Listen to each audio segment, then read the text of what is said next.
and welcome to the Lighthouse. My name is Pocklington, and I welcome you for the last session of Day 7 of the YSI Virtual Plenary. This one is a special one. I'm really glad that you're tuning in if you're on the live stream, but I think you really want to get into the constellation where you can ask your questions. Why is that? Well, we're here tonight, here in Europe in the afternoon or morning, wherever you dial in, we have somebody very special. As you know, maybe if you're a bit older, there's a person called Dwight Eisenhower, the former president of the United States. He warned us of something called the military-industrial complex that was looming large as a threat to democracy and governance of the United States of America. Now, with us today is somebody who personally took on this power structure in what has been now known the exposure of the Pentagon Papers. We're talking about Daniel Ellsberg, and I'm extremely excited to have with us today Rob and Heske, who are about to embark on a conversation with him. This is a live interview, live Q&A, so you can go right now into the Democracy and Governance constellation and ask your questions to Daniel Ellsberg. How exactly that works, once you get into the constellation, we'll show this quick video.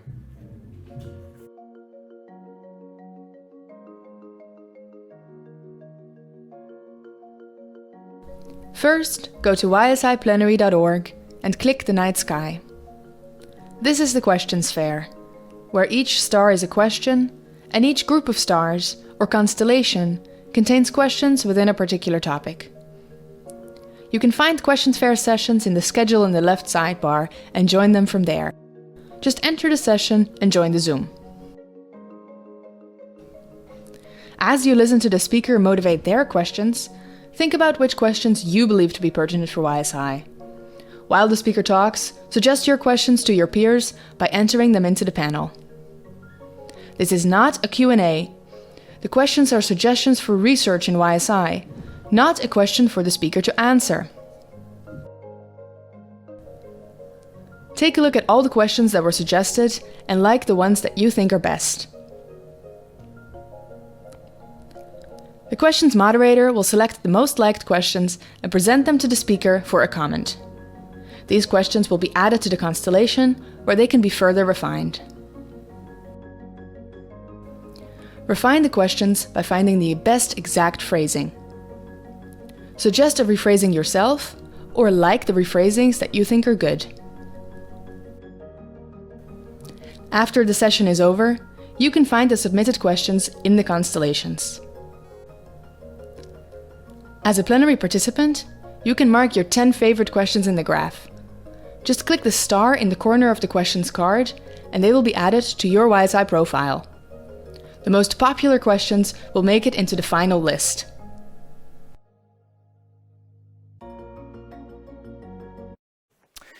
Well, now we're ready to get started. So head over to the Democracy and Governance constellation. Now, since this is a live Q&A, I would like to use the privilege of this light tower and me being the one on the screen to ask the very first questions to Daniel Ellsberg that we'll get to right after Rob has his initial introduction with him. So let me get to my question. So as you know, the session title that we've given it is as well the REM song entitled, Is This the End of the World as We Know It? And so my first question to you, Daniel Ellsberg, is in which instances in your life did you think this is the end of the world as we know it? That's my first question. Now, let's get into something that's my very personal interest, systemic collapse. That's not something many people in our generation know much about. We didn't experience it, especially that of a collapse of a superpower. So I would like to know, back in the day, when the Soviet Union collapsed, what risks did that entail with regard to its nuclear arsenal? With that, and with this initial greeting from the Lighthouse, I will send it over to the Democracy and Governance constellation, where Daniel is waiting with Rob and Heske to start the live Q&A. See you there.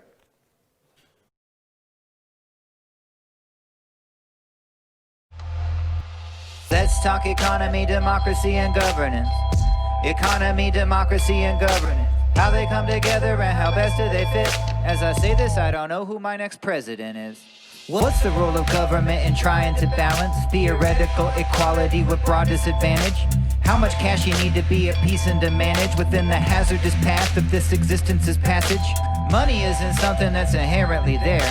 Neither is democracy. You may not be aware that your democratic liberties are fragile as a share in the market. You can lose it. Do economists care?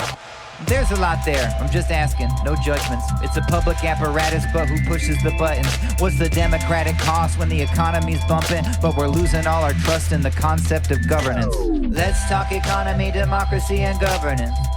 Economy, democracy, and governance. It ain't even over yet, but 2020 was intense. Economy, democracy, and governance.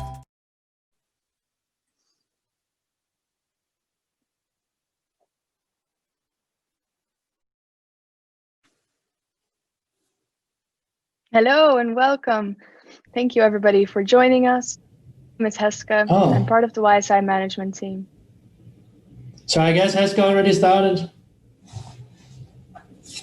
I'll just give a short introduction here because this is going to be working like a regular question sessions, and I'm going to be the questions moderator. Everybody's getting used to this format now. That's why we're ready to relax it a little bit. Normally in these question sessions, we ask questions that are strictly for YSI, but today and for this very special session with Daniel Ellsberg, it's okay to ask personal questions. So if you have questions for Daniel Ellsberg that that are not necessarily pertinent research questions for YSI, we will still you'll still be able to raise them. You'll still be able to get them likes. We just won't upload them into the graph afterwards. So now I'm going to hand it over to Heske, Rob, and Daniel Ellsberg for the talk, and you can meet me after here. If you're not in here yet, get into the democracy and governance constellation where we will be discussing the questions afterwards. I'm sorry. I was unable to hear Thomas, so I thought it was You're on. my chance. Yeah, I didn't hear Thomas either. You're on. Hello and welcome everyone. Thank you for being here. My name is Heske van Doornen. I'm part of the YSI management team, and I'm thrilled to be your session moderator today. We're here in the Democracy and Governance constellation with a very special guest, Mr. Daniel Ellsberg, a man who's famous for his moral courage and forms a great inspiration to us as young scholars. I'm also here with INET President Rob Johnson, who will introduce Daniel Ellsberg and start off the conversation. Rob, the floor is yours. Thank you, Heske. Well, when I was envisioning a conference for thousands of young scholars, I was trying to see in my mind how vividly I could articulate to you all the challenge that your journey will entail. And then I met Daniel Ellsberg. This is a man who did a PhD in economics, who studied and wrote a dissertation about radical uncertainty, which is one of the foundation stones of INET's difference with conventional economics. But I also, because I had studied a good deal about arms control and disarmament as an undergraduate at MIT, I very nearly did my PhD in that discipline. I knew a great deal about what he had done with the Pentagon Papers and a great deal about the logic, which you might call the game theoretic logic of mutual assured destruction. Recently, with the help of Charmony Perez and her husband, Paul J., I got to read The Doomsday Machine. I got to meet Daniel, and we started to explore. I must say to you why this is such an important session in my mind. I have maintained that what a young person needs to know is that it is very painful and difficult and requires great courage to provide for the global public good. There is the anthropology of your crony group, where if you stand away from what you might call the conventional wisdom of the time, you can be isolated, alienated from your professional peers. And sometimes they're not so pleasant about it. Secondly, there are things happening in the world, the texture of the power structure. Today, we will talk about the military-industrial complex and how those forces seek to discredit people who oppose their profitability. But the third part of this, which is so vivid and why I encourage you all to read The Doomsday Machine, Daniel's new book, is there are occasionally circumstances where you say, well, how would I say? In most instances, maybe somebody dodged a controversy, but it didn't matter that much. But he has identified something, and I've studied the science underpinning it since the 1980s, called the nuclear winter, and the possibility of command and control systems failing and other things not being what you might call bolted down and working perfectly, that could end the life of humankind. More than 6 of the 7 billion people on Earth could be, how would I say, devastated not just by the explosions, but by the ice age that would follow from the damage to the upper atmosphere. Daniel took me through his book and through our conversations across a whole spectrum of episodes where we missed by a hair. Mistakes were made, wrong signals were sent. It took a courageous person in a Soviet submarine to override his peers and stop the Cuban Missile Crisis unfolding into the nuclear winter. And what Daniel also says now, and I'll let him express and articulate this in much greater depth than I'm capable of, while we would not eliminate nuclear weapons entirely, power would still have its advantages. The stockpiles of these weapons, the scale of the weaponry that would explode, is what could destroy the upper atmosphere and lead to the nuclear winter. And it is absolutely, particularly post-Cold War, absolutely unnecessary. So where are our experts? I haven't found anybody that disagreed with his analysis or even stepped up to debate. I haven't found anybody who thinks all the systems are perfect. And I haven't found anybody that has stood up to this issue like Daniel Ellsberg. This is the second act after the Pentagon Papers, though there were many in between. But this is an extraordinary man. And the vividness of the challenge that he's going to articulate to you should make it incomprehensible not to understand the resistance and the forces you have to meet to achieve greatness in your own career. Daniel, thank you for joining me. Thank you so much for having me, Rob. I've really enjoyed our conversations, both on and off the camera. You're an inspiration to me. Your thinking. Wow. What do I say by way of introduction? You want me to comment for a few minutes? Yes? Okay. Following up what you said. Strictly speaking, a nuclear war would not destroy the upper atmosphere. What would happen is that the smoke from firestorms in cities that are near nuclear explosions, and really very many of them, hundreds up to thousands, would be the target of these explosions.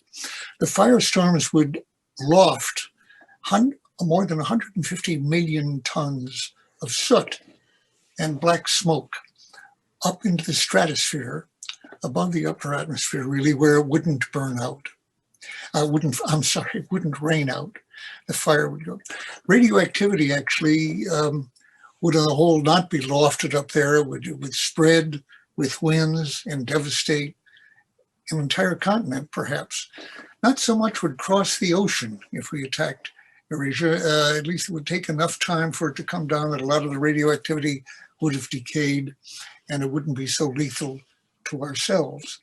But the smoke from our own attacks, but the smoke that we had lofted into the atmosphere by our attacks near cities, think of them as kindling or tinder, would go up and spread around the Earth very rapidly, within days up to a week, blanketing the entire globe, southern hemisphere as well as the northern hemisphere where the warheads had exploded, and block perhaps 70% of the Earth's sunlight, killing all the harvests. And depending on the season, it might have been winter where things were already cold, but if it were in the summer or spring, freezing lakes, freezing rivers, but above all, as I say, totally killing off harvests on which not only our own nation depends, but we export food, as do some other nations, enormously. That would stop very quickly so that we would live on our stored food some months more than the rest of the world who depend on our exports, but not a year. Within that year, something between 90 and 98% or 99% of the population would starve to death. In other words, and I'm talking now about the effect of our carrying out our actual target plans, which don't explicitly anymore target cities by name, but they target military targets allegedly within cities. Command and control, air defenses, transportation, even war supporting industry. The cities would burn by the hundreds, up to thousands, with both sides involved. And the effect would be that we would starve ourselves with our own attack. The Soviets, or now the Russians, used to be the Soviets, if they had attacked, and if the Russians now attacked with what they now have, they too would simply blanket the stratosphere of the globe with soot and smoke that would kill themselves and everybody else as what's called collateral damage, not targeted deaths, but deaths that result as a result of our attacks. So you can't call it exactly mutual suicide. It goes well beyond suicide, kills everyone. So it isn't just homicide. It isn't just genocide, because going back as early as 1950 or so, when our 1,000 or so warheads, in 52 actually, of merely atomic warheads, not thermonuclear in those days, would on the one hand have killed hundreds of millions of people, far beyond any ethnic genocide. There are many ethnic groups in the Soviet Union and elsewhere, so it would be multi-genocide. But actually what we didn't know for a third of a century later, till 1983, that the smoke, an effect that was totally ignored, would starve nearly everyone, not right away, but within a year. We had something that had been labeled conjecturally by a colleague of mine at RAND at the time named Herman Kahn, who had postulated the idea of a doomsday machine that would kill nearly everyone if computers registered that certain events had occurred, such as 1, 2, 3, 10 attacks had occurred on the US, or conceivably something else. Somebody had occupied Berlin or West Germany. The automatic computers would throw this machine into operation and kill everyone. Now, to be very precise here, what's involved in our current plans and in the Russian current plans probably wouldn't kill everyone. 99% of the people would leave 70 million people. Not a small amount in historic terms, prehistoric terms. 10% surviving would be 700 million. Would there be civilizations? Yes, there were civilizations 2,000 years ago, 4,000 years ago. Sumer, Assyria, Egypt. They wouldn't look much like our current civilizations, and they wouldn't be democracies.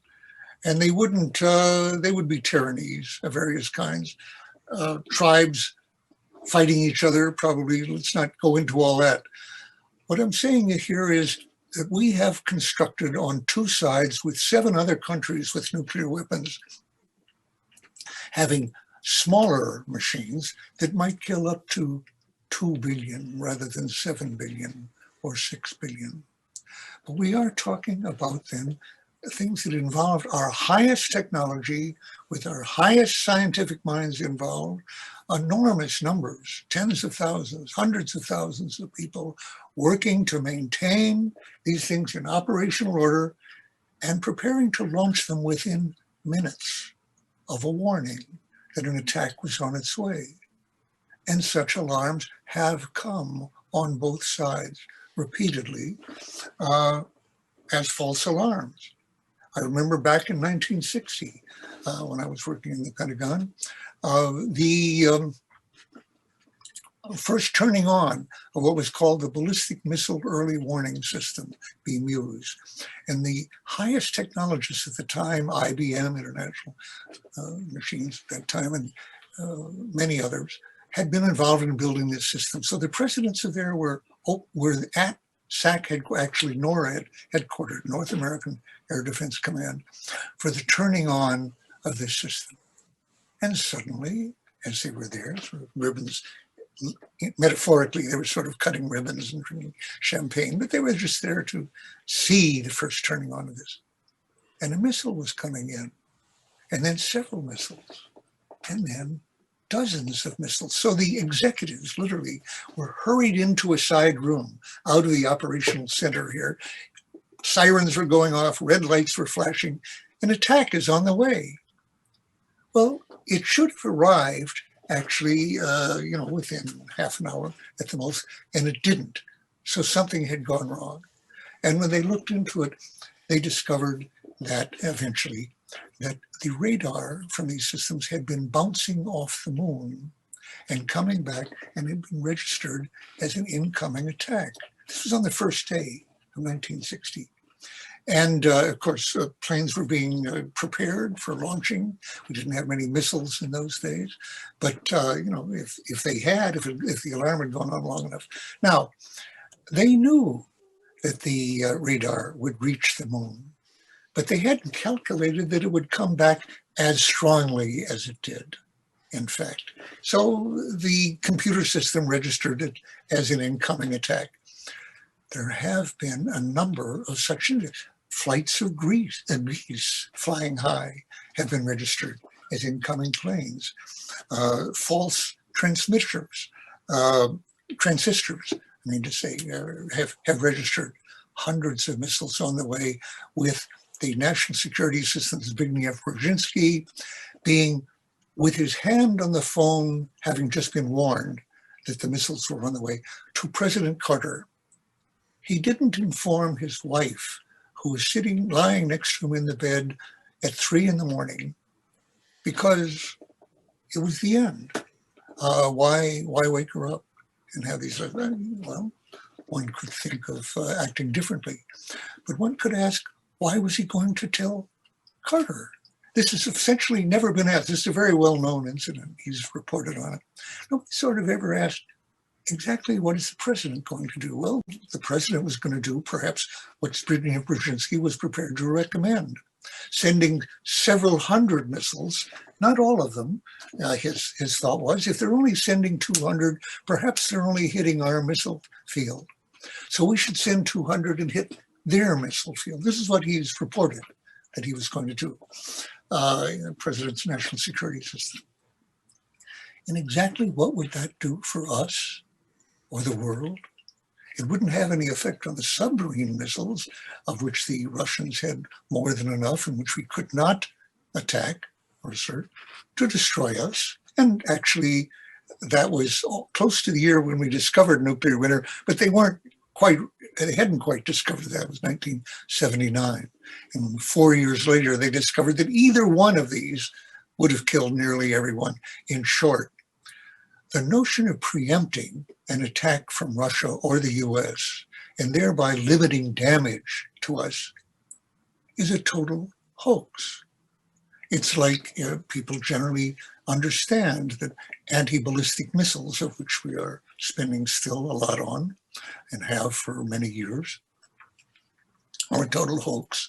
They won't have any effect on the war.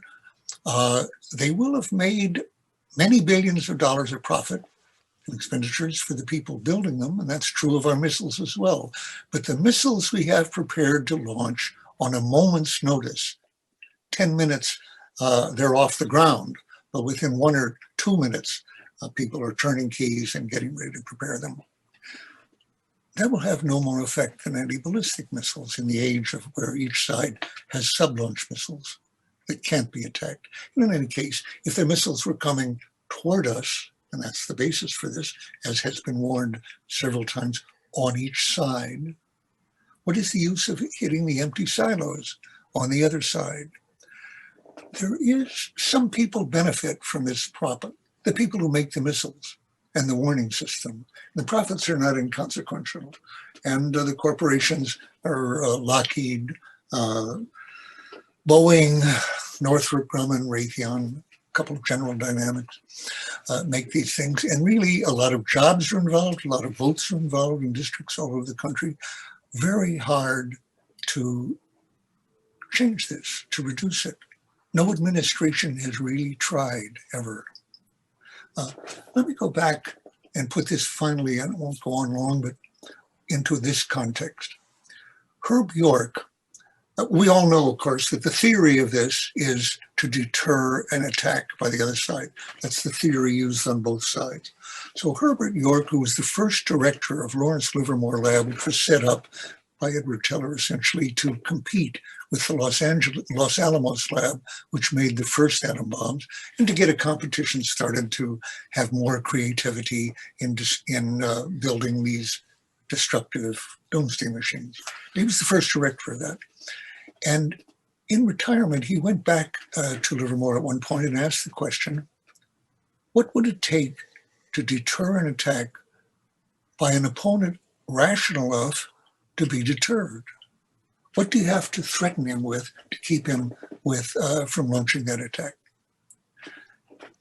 Not a question that hardly ever been asked, actually, because he was so profitable, really, and for the services to build all these weapons.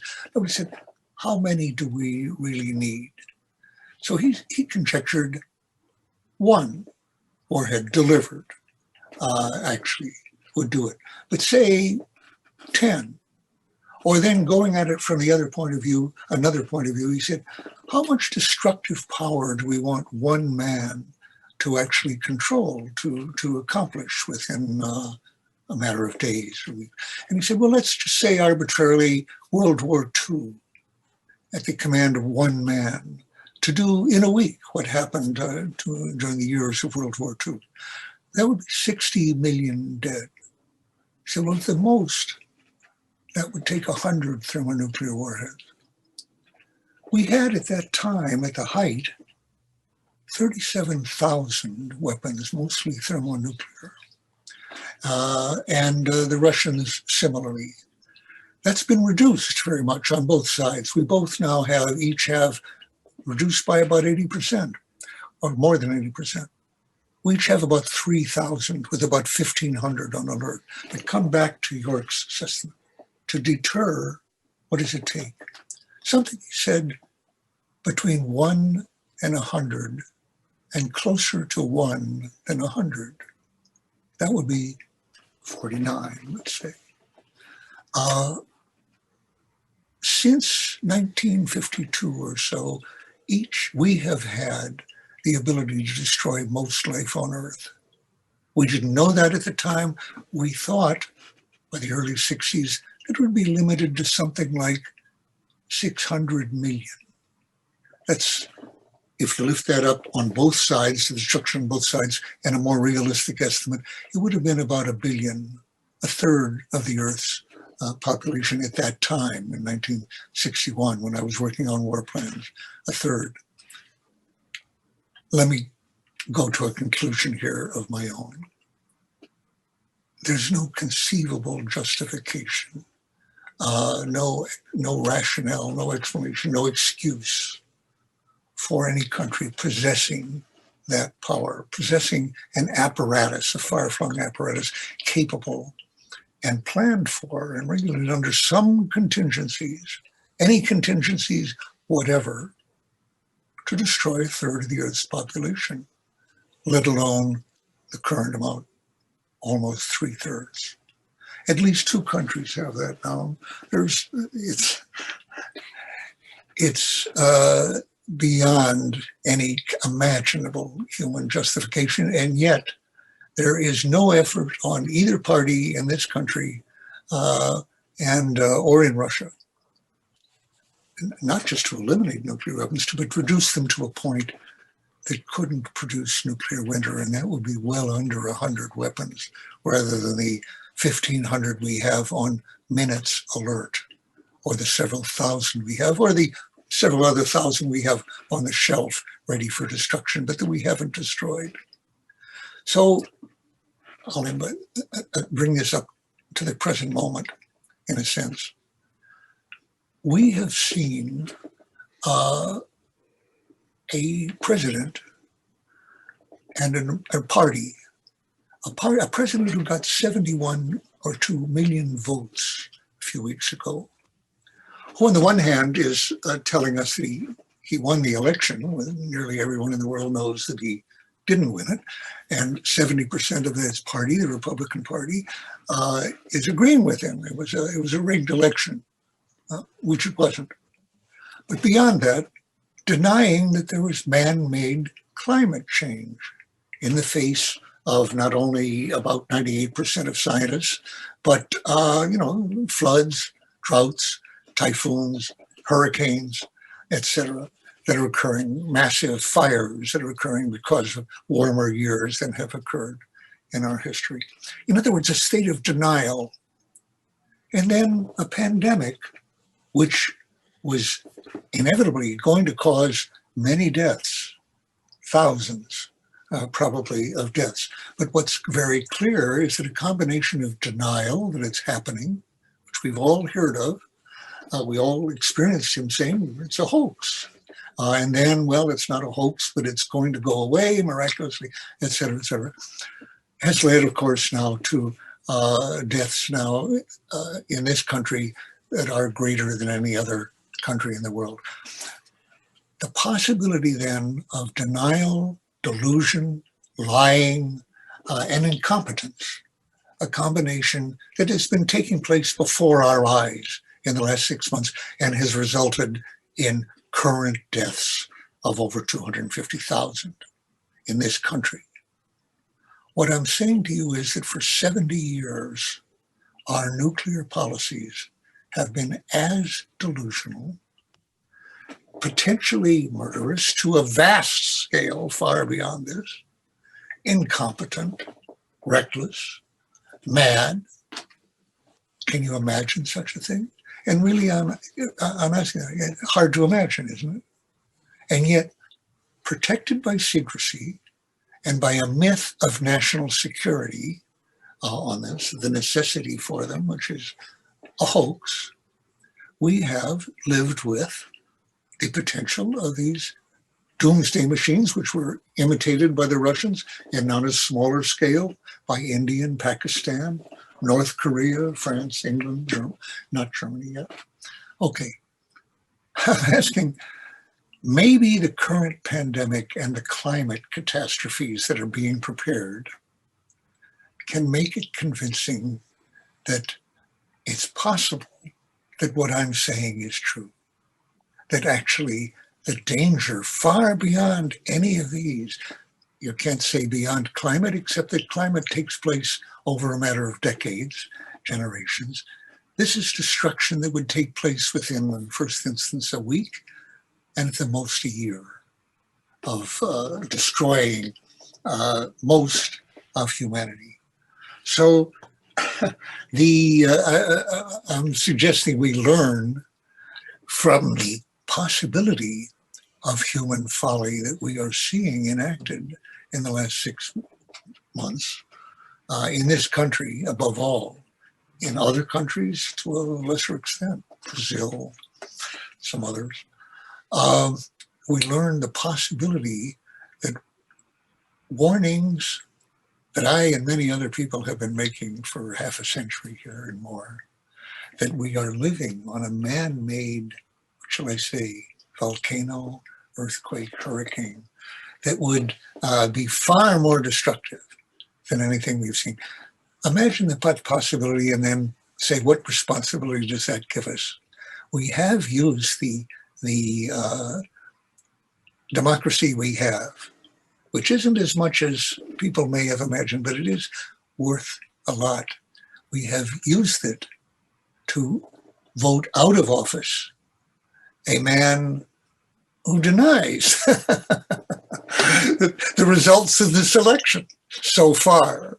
But still, the probabilities are that we will have removed him from office. That was very worth doing. But it leaves all these other questions. It leaves us with the pandemic. It leaves us with the climate problem. It leaves us with the nuclear problem here, that it is up to us to encourage our authorities to deal with. And that is up to us. It's been shown we can't rely on any institution of our government to protect us from any of these things. They have all failed, but they don't. Things can happen that will change. It's possible humanly. We have to call on what's best in ourselves, in our institutions, and our authorities, and as a species, call on our best to do better than we have done and that we are doing. Better really than any country ever has done. That's unlikely. Great obstacles to it, but it's not impossible. And that's what I call on you to join. Very nice. Very nice. Heska, I would imagine you're flooding with interesting questions for Daniel. Why don't we turn to the question board at this point? Absolutely. Mr. Ellsberg, thank you so much for your remarks. They really drive home the gravity of the societal challenges that we face as young scholars. And I also thank you for reminding us that it's up to us to come together and respond to them, and still leaving us on a hopeful note there. As Rob suggests, I have plenty of questions that our community would love to bring by you, and we'll take them one at a time, starting perhaps with the question that Jay Pocklington already posed from the studio in his introduction a few minutes ago. I'll bring that question back for us and read it out for you so you get a chance to respond. Jay asks, in what instances in your life did you think this is the end of the world as we know it?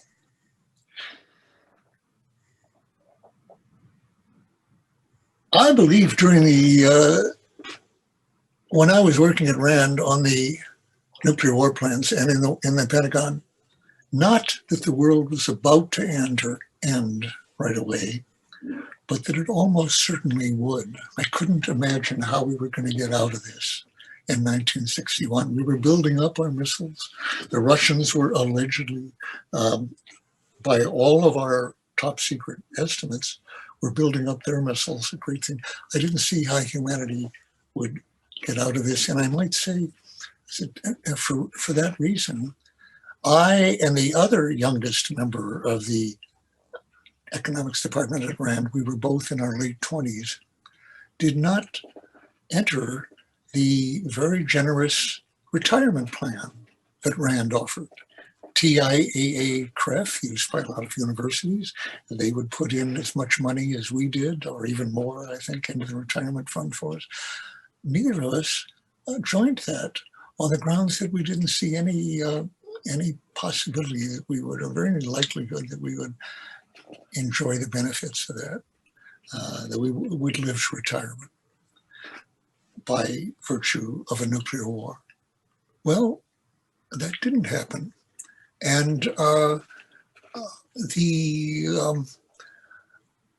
it turns out it wasn't because it looks, in retrospect, impossible or we were totally off the wall, but some impossible things happened, things that seemed impossible. I'll mention two that were very closely related. In '61, and that was the year I was working on these plans, our reconnaissance satellites discovered that the Soviets did not have the 1,000 warheads that the Strategic Air Command commander, General Thomas Power, was estimating, 1,000 warheads, or the 160, the much lower figure that the CIA had agreed on, particularly or the intelligence. They had four ICBMs. Now, that was a figure that was not in the estimates as a possibility. It was just impossible with the testing they'd done and the efforts they'd put in and so forth, and what we supposed were their objectives. It was just no one had figured or not possibly at Rand, working for the Air Force. Interestingly, the Army and Navy said that the budget that the Air Force was asking for missiles was totally unnecessary because they were estimating that the Soviets had only a handful of missiles. That was regarded by the people I worked with and for as a treasonous estimate based on their service desire to keep the Air Force budget down. And no one on our side, working for the Air Force, imagined that the Air Force estimates were so influenced by Air Force desires and the desires of the aircraft industries that they could be that far off, as the Army and Navy implied. Well, in that instance, it did turn out that miraculously, for whatever reason, the Army and Navy had it right. Okay, that was in 1961. That didn't affect at all our plans to build at least 1,000 ICBMs, Minuteman missiles. That was, we went for 1,600. The Air Force was asking for 6,000, and the commander of SAC wanted 10,000. This was at a time, as I've just said, when we had just discovered the Russians had 4. So, but we'd earlier planned on the assumption they had more than that, and the plans went ahead. Okay. Another miracle that occurred was in 1989, when the Berlin Wall was breached. And that's before the birth of a lot of people listening to this, I understand, young students. And I would have to say, I doubt if in their whole lives they have seen anything as amazing, as actually astonishing as that was. The end of the division of East and West Germany, the occupation of East Germany by Soviet troops, and Berlin. But a lot of kids, people at that time, who were 4, 5, 6, 10, like my own son, my youngest son, were brought before the television and watched it, axes and hammers hammering down the Berlin Wall, because their parents wanted them to see something that was more astonishing than man landing on the moon 20 years earlier. It was a miracle. So what I'm saying is, miracles do happen, and we'll need a miracle like that, which has happened.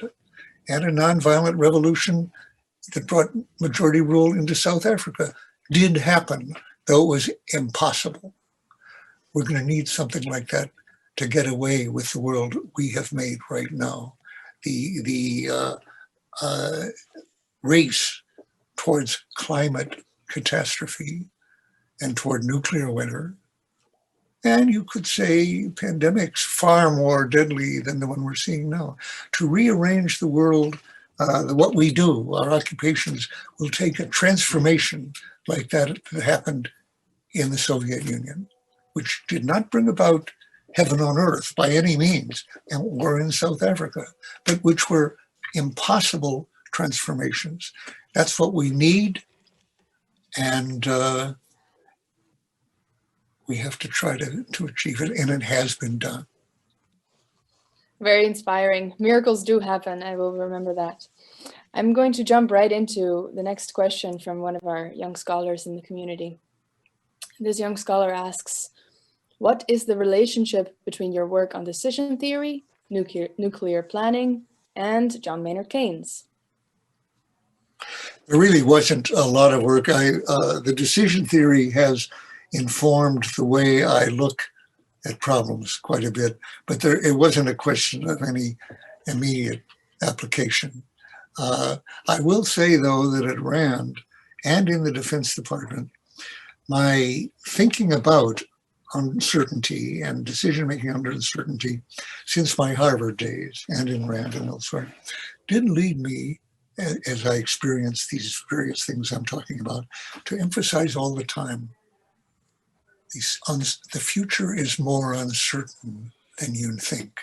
Even if you think you're allowing for it, it's more uncertain than that. It's very hard for humans to imagine just how, I've been leading up to this, but just how surprising things do turn out to be, and how often our best estimates and our allowance for uncertainties in our estimates turn out to have been wrong, and how the reality turns out to be outside what we have allowed for. As Rob was saying earlier, and as I've indicated just now, it turns out that our uncertainties are very much influenced by the interests of the people we work for, and who pays our salary, and who is in charge of our getting ahead and our making estimates and whatnot. With the best will in the world, it's very hard, I'm tempted to say impossible, to avoid that being considerably biased by what the people we're talking to want to hear. And I could just give many instances of that. So that's an aspect that decision theory, so-called, generally abstracts from. They just say, well, what's the evidence? And what's the evidence you choose to look for and are influenced by and believe and trust is very much influenced by what your sponsors want to hear and feel better with, or what you want to achieve. And much as we might try to escape that, and I have no sense that I'm escaping that at any time in my life, you just can't. That's human. So that's the theory. Daniel Kahneman and Amos Tversky have done more on that field of how people actually do act under uncertainty than any of the other academic abstract decision theories that I worked with have done. And a tremendous more can be done in that field, I'm sure, if we set out to find out how people really do behave with respect to uncertainty. We're faced with, for instance, some of the best minds on pollsters and trying to affect this election within, we found, did very badly, as they did in 2016. And supposedly they had tweaked their models, they had taken new things into account. And when 9-to-1 odds were being given on Biden, who did win, I was saying at that time, this isn't a 9-to-1 situation in this. These same analysts were all wrong in the last test of this 4 years ago. They tell us they've improved their models, but this is the first test on a national basis of their new models. How can they be confident? I'm talking about 538 and Nathan Silver and the New York Times. How can they be confident that they've got it 9-to-1 this time and a 1 out of 3 chance of a landslide? Obviously, Trump is not wrong when he said that in the swing states, he came close to winning. That was not predicted by any but a very few people. So it comes down to this, that a character in Damon Runyon, who wrote about mobsters and gamblers in particular, one of his characters says at one point, nothing in human life is 3-to-1. He said nothing is better than 6-to-5 against, something like that. Well, that's a better approach. Thank you, Mr. Ellsberg. I think certainly this year has maybe made that message more clear to more of us. Our next question is as follows. Could you elaborate on your decision to confront the powers to be and the potential consequences of challenging them for yourself and for your loved ones? I tried from about 1967 on, having just come back from Vietnam, to get us out of that.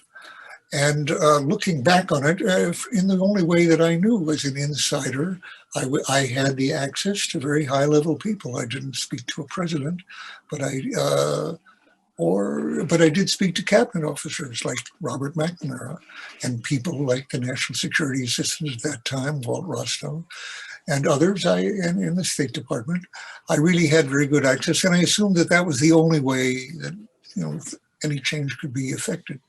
It didn't have any effect. It was as if I'd had no effect. And that's very commonly the experience of people who think that the government is on a wrong course. In fact, the people I spoke to, except for Walt Rostow, agreed with me. Robert McNamara, definitely, yes, we need to get out. But it's not that easy. He didn't affect the president. Nothing really changed very much, or with a new president.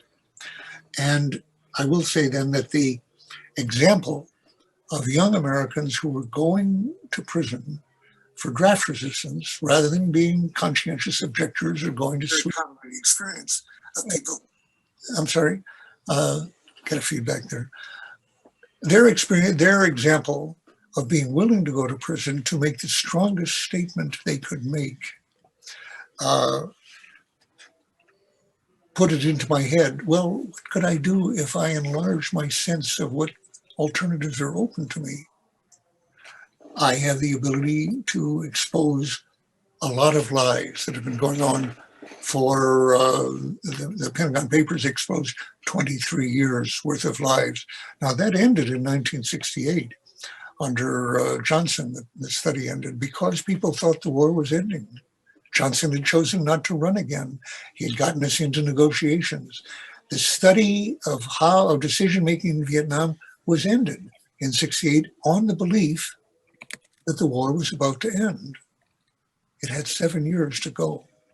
And more bombs were dropped, much more, in the next 7 years, in particular in the 5 years when they were bombing them heavily, than in the previous 3 years. And in those previous years, we had already bombed more than we did in World War II and Korea combined, in fact, several times more. So, as I say, that even expanded. Could it be shortened by putting out evidence that the 4 presidents in a row had lied when I knew but didn't have documents to prove it, that a 5th president was lying in the same way and was continuing the war, continuing threats, including threats of nuclear weapons? Nixon actually believed I had documents to prove that, and so it wasn't enough to put me on trial as he did for a possible 115 years in prison. He had to shut me up, and that led him to a number of criminal acts, which actually led to his facing impeachment. And he resigned, and his resignation made it possible for the war to end. This was 4 years after 5 years, actually, I had given these documents to the Senate Foreign Relations Committee. In direct answer to the question I got there, I was expecting to go to prison for the rest of my life. And as I say, it did lead to me facing 12 felony counts for a possible 115-year sentence. I note that Julian Assange, who was the conduit for similar information from Chelsea Manning, who went to prison for 7.5 years, Julian is now facing 175 years for doing this. Now, could that possibly be worthwhile, or the 115 years? Well, we're talking about a war that ended by killing several million Vietnamese and 58,000 Americans. So it did seem to me, when I simply enlarged my thinking, to think, could I help shorten this war by going to prison myself for the rest of my life? Well, when I faced that, yes, of course it's worth doing that. Almost none of the other people that I talked to took any risk whatever of losing their jobs, and never did really speak out until long after the war, when they were retired, like McNamara, who said, we were wrong. But at the time, he could have ended the war, yes, by doing what I did, and he wouldn't have faced any risk of prison for doing it. He had classified these same reports. He could declassify them, and he could put them out. But he didn't do that, and no one else did either. Without the example, I would say, of people who were taking that risk, it simply wouldn't have occurred to me to do it. And I hadn't done it either. I could have done it earlier, and I've always regretted that I didn't do it earlier, when it might have had much more effect in shortening the war. But as I said, by a chain of circumstances that I couldn't have predicted and didn't predict, what I did lead the president to take criminal actions, which were actually discovered, very amazingly, unpredictably, by people, again, doing things they weren't expected to do. I could go through that. But in short, the unexpected thing that I did was one link in a chain of actions, of circumstances, each one of which was necessary and could have derailed the whole thing. Give one example. One highly trusted person revealed that the president had taped his own criminal instructions in the White House. And then when the president refused to give these tapes to the special prosecutor and ordered the special prosecutor fired 2 attorney generals, one and then one acting, refused to carry out his orders, absolutely unpredictably. People, et cetera, et cetera. I could go on, for an hour on that. It was not impossible. It was highly unlikely that the war, that anything I did or any of these other people did would shorten that war. Actually, they did, though. It shows tremendous courage, very inspiring, and thank you again. I think we have time for one more question, just a few minutes left, so I'll ask you to be brief to the degree you're able to. And this question looks forward to the future, and it brings our eyes on the future. It asks, should we be afraid of robots and artificial intelligence? Say it again. Should we? Say Should we be afraid of robots and artificial intelligence? Yes, we can't expect that they will do any better than the highly complicated and high technology warning systems of the last half century have done. Anyone who has studied these systems will tell us that they are almost certain to fail in various ways. These complex systems will go wrong in ways that we're not programmed for. One example is little known to the public and is of extreme importance. A colonel, Petrov, in the Russian-Soviet warning system was in charge of receiving warnings on the basis of which the decision would be made to preempt an incoming US attack. This was in 1983, in February. And it was a time when the rhetoric of Ronald Reagan about the evil empire, the Soviet Union, had led the then head of the Soviet Union, who was the former head of their secret intelligence, the KGB, just as Putin now is the former head of their KGB, of the successor to the KGB, was afraid that Reagan was going to attack and was preparing everyone on an immense intelligence program to foresee this attack so he could attack in advance. Now, attacking in advance would have killed nearly everyone, including in Russia, just as our attack would have. So this was an entirely insane planned response, exactly like our insane planned response, and for which both sides had built up the capability. So Petrov's center gets the information that a US missile is on the way over the pole. Then 5 missiles, and I think it went up to 15, something like that. Red alarms are going off, literally red lights are flashing, alarms are flashing, everybody is at their computer table, and all of his people are telling him, tell the superiors who are asking for warning here, what's happening, an attack is on the way. And he wasn't sure. As he told me indirectly in a message that I emailed to him, he thought it was about 50% because he was not getting other indications. It was just that the satellite warning system, which was new, like the BMEWS that I told you earlier, missile of 1960, this was a new system. And it was telling him the missiles that were on the way, but other systems that should have been revealing were not sure. Now, which one was wrong? And he didn't just say 50%, but he thought it was about 50-50. And he knew that in that circumstance, where Andropov, the general secretary, was expecting an attack, if he told them there's a 50% chance, which is what he believed, that a US attack was on the way, they would preempt.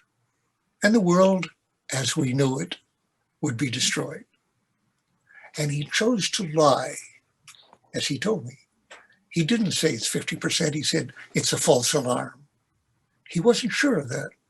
And he waited another 15 minutes for the missiles to arrive, wondering whether, and he was censured seriously. They wanted to court-martial him for having deceived them, for not saying what all of his subordinates were telling him to say. Now, what had happened? It's amazingly, as I say this, how similar it was to this Bemused episode of 1960, which I've rarely talked about before.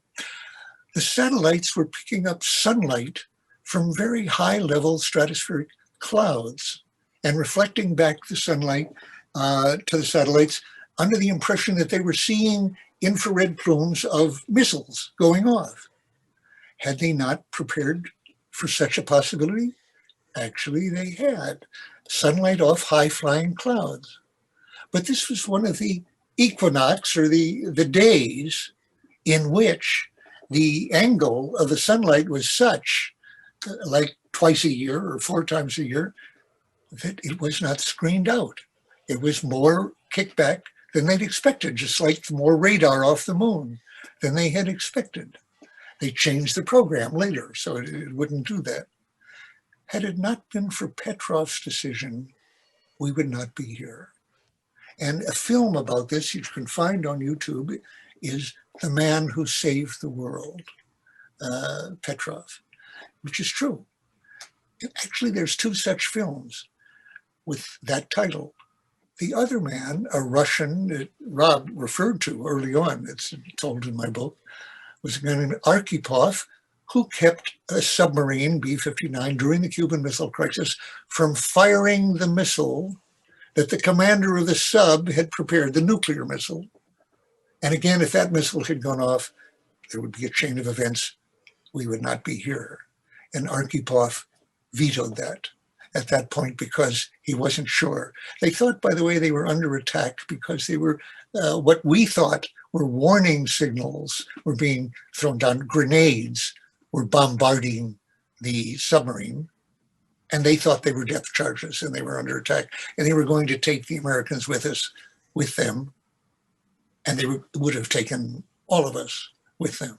So in short, that was in 62. This other was in 83. There have been other instances like that after the Cold War, for example, in 1995, and so forth. We could go into. The entire world has been held hostage, actually, since about 1952, in terms of the number of warheads we had that could have destroyed us all. The whole world has been held hostage to the possibility of these, as I've told you, combination of system errors, mechanical, electronic, infrared, computer-wise, and human errors about warnings and fears and whatnot. This should not be happening. These systems should not exist in the world, even if there could be regarded as a justification for 1 to 10 to 49 warheads in China or in Pakistan or the US to deter some opponent. And really, a world in which that's necessary is not going to last indefinitely. But even if you accept that, the world of hundreds of warheads, as in India and Pakistan, or the world of thousands of warheads in the US is a world fated to not to go on very long. It can be changed, but it can only be changed by our facing up to these realities, like the reality that the Republicans lost this election last couple of weeks ago, or the reality that there really is a 3rd wave of a pandemic going on, or the reality that the forest fires in my state, which led one day to my looking up from where I'm sitting right now to an orange sky, from the bottom to top, orange sky. That's a reality that tells us something, that it's warning. If we face up to those, if we don't face up to them, it goes on, and civilization, quote, as we know it, in the large, goes away. If we face up to it, that doesn't mean we escape it, but it means we have a chance. We are on the Titanic, going on an almost moonless night into an ice field. And we can change course in a way that the captain of Titanic discussed doing with his second in command when they received the word that there were icebergs ahead. Or in order to set a speed record, which the head of the line wanted to do, and the commander, the captain of the ship, was on his last scheduled voyage, but he wanted to be on the board of that, and the head of the board was on the ship. So he kept going straight ahead, and he did hit an iceberg. That's where we are now. We're on the Titanic. We can change course. We're actually not likely to, but a mutiny is possible. And that's what is needed right now, a mutiny by humanity against its existing power structures and corporations that profit by the current course and the status quo, and change course. Thank you, Mr. Ellsberg. I especially love how you end on a sea analogy for us here in the Wide Side Plenary. That's particularly apt. As you can see the horizon behind me, we have a bit of a nautical theme going on. I'm sure we could continue the conversation if we had the time, but in the interest of time, I just want to thank you very, very deeply. And I want to ask Rob for his reflections on this very insightful hour. Rob, the floor is yours. Okay, now I think there are just a quick handful of things. I want to nominate Daniel Ellsberg, born in 1931, 89 years old, as a member of the Young Scholars Initiative because of the energy he just showed you in this last hour, because he's authentically that. And I'll tell you, there's a Jimi Hendrix song been going through my mind. Can you hear me? Crying all over town. Yeah, baby, can you hear me? Crying because you put me down, but you must be joking. You can hear me doing that, you can. Hear a freight train coming from 1,000 miles, I am. Daniel, this was extraordinary. Your example was extraordinary. I want to quote from the end of your book. Dr. Martin Luther King gave a speech called Beyond Vietnam, A Time to Break the Silence. April 4th, 1967, 1 year to the day before he died. And he said, we have a choice between nonviolent coexistence or violent co-annihilation. He then went on to say, we must move past indecision to action. If we do not act, we shall surely be dragged down the long, dark, shameful corridors of time reserved for those who possess power without compassion, might without morality, and strength without insight. Now, let us begin. Let us rededicate ourselves to the long and bitter but beautiful struggle for a new world. And to conclude, I have been so impressed by you and by the man that introduced this, Nathan Oglesby, that I composed a little rap for you to close things out called the Daniel Ellsberg Nation Oglesby Call to Action or Annihilation Blues. And it goes like this. Daniel Ellsberg says, these are not jokes. Nuclear deterrence is a hoax. So now, Nathan, what can we do to protect life on Earth for all of you? Democracy, economy, governance. That was Nathan's chant. Nuclear winter is not just a rant. So action now, or flags will all be furled. Let's unrelentingly get together and build a whole new world. Thank you, Daniel. Thank you, Nathan, in the distance. Thank you, Heska. I enjoyed this hour almost as much as I knew I would. Thanks. Thank you, Rob, and thank you, Mr. Ellsberg. I think if we had a real audience, this is when everyone would burst out into applause. So I hope you feel it from across the screen either way. I want to remind everyone who's watching the stream on Facebook or elsewhere that there's still a chance to keep talking by joining Thomas Vass in the other Zoom call. He's discussing the questions that might now be raised from this discussion and that can feature into the graph that we are collectively building on the occasion of the YSI plenary. So if you're already there, don't go anywhere. If you're watching, consider joining. And then I will just end by again expressing my deep gratitude for Mr. Ellsberg. And thank you, Rob, for joining us as well and kicking us off with that terrific rap. Much appreciate you both. Thank you.